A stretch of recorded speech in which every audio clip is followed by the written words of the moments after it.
আসসালামু আলাইকুম, কেমন আছেন সবাই? আশা করি ভালো আছেন। আজকে আপনাদের সাথে শেয়ার করব বিফ ভুনা খিচুড়ি।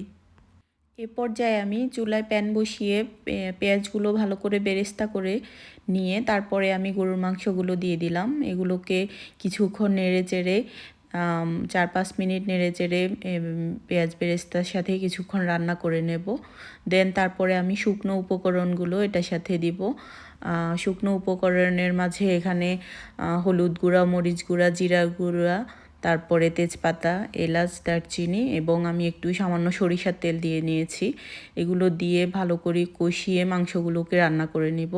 মাংস কষানো হয়ে গেলে এ পর্যায়ে আমি আধ ঘন্টা আগে ধুয়ে রাখা চালগুলো এবং ডালগুলো মিক্স করে দিব। এখানে 2 রকমের ডাল আছে, মসুর ডাল এবং মুগ ডাল। আমি আধ ঘন্টা আগে এগুলো ধুয়ে পানি ঝরিয়ে রেখেছি। এগুলোকে মাংসের সাথে ভালো করে মিক্স করে নেব। মিক্স করে চাউলগুলো, মাংস চাউল একত্রে আবার 4-5 মিনিট ভালো করে ভেজে নিব নেড়েচেড়ে। এগুলো কিছুক্ষণ ভালো করে ভেজে নেওয়ার পরে আমি এটার সাথে গরম পানি অ্যাড করব খিচুড়ির পরিমাণ মতো। এখানে যে পরিমাণ চাল ডাল আছে তার ডাবল পরিমাণ আমি ফুটন্ত গরম পানি দিয়েছি।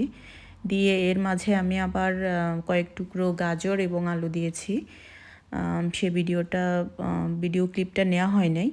এখন আমি কাঁচামরিচ আর কয়েক টুকরো বাটার দিয়ে দিব। দিয়ে আমি মিডিয়াম আঁচে রান্না করব আরও কিছুক্ষণ। খিচুড়ির সাথে বাটার অথবা ঘি দিলে স্মেলটা খুব ভালো আসে। আমার রান্না অনেকটা হয়ে আসছে। আমি মিডিয়াম আঁচে আরও কিছুক্ষণ রান্না করে নিব। এই পর্যায়ে আমি একটু নেড়ে চেড়ে দিলাম খিচুড়িগুলো যেন নিচে বেজে না যায় পাতিলের সাথে।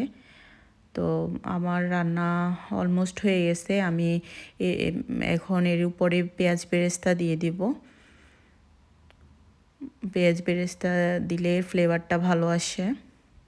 আমার রান্না অলমোস্ট হয়ে গেছে। আমি এখন খিচুড়িগুলো পরিবেশন করব।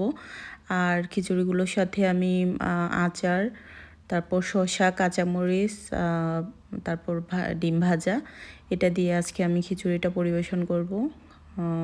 তো ভালো থাকবেন সবাই। কেমন হয়েছে জানাতে পারেন কমেন্টসে। আল্লাহ হাফেজ।